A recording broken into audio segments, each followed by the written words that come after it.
ഇവിടെ അരമനയിൽ അറിയുന്നുണ്ട്. ഇവിടം വരെ പോകാൻ നോക്കണമല്ലോ, അതാ ഇതുവരെ ഇതിലൊന്നും ഇടപെടാഞ്ഞേ. പക്ഷെ ഇതിപ്പോ താൻ കാരണം ദോഷം അബയിലെ രണ്ട് പ്രമുഖ വ്യക്തിത്വങ്ങൾക്കാ, IG ജോസഫ് ചാണ്ടിക്കും ധനമന്ത്രി തോമസ് പൂവമ്പാറയ്ക്കും. അതുകൊണ്ട് ഇതിവിടെ വെച്ച് നിർത്തിക്കോ, അവസാനിപ്പിച്ചോ, അല്ലെ സഭയ്ക്ക് ഇടപെടേണ്ടി വരും.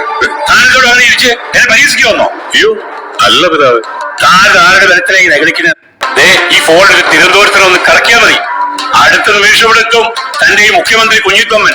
എന്നിട്ട് മുട്ടുകാരെ കുമ്പിട്ട് നിൽക്കും എന്ന് കാണാൻ എനിക്ക്. പിന്നെ അതൊന്നും വേണ്ടാന്ന് വെച്ചത് പ്രശ്നങ്ങൾ രമ്യമായി തീർന്നെങ്കിൽ തീർന്നോട്ടെ എന്ന് വെച്ചിട്ടാ. അപ്പൊ തനിക്ക് പുച്ഛം, തന്തയ്ക്കുണ്ടായിരുന്ന പോലത്തെ ദാഷ്ട്യം അല്ലല്ലോ. ആ പറഞ്ഞത് നേരാ പിതാവ്.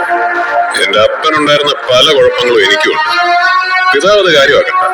നല്ല തന്തയ്ക്ക് ജനിച്ചു പോയെന്റെ തരം കിട്ടുമ്പോഴൊക്കെ അങ്ങ് ഭയത്തോടും അസൂയോടും എന്റെ അപ്പനെ സ്മരിക്കാറുള്ളത് ഞാൻ ശ്രദ്ധിച്ചിട്ടുണ്ട്.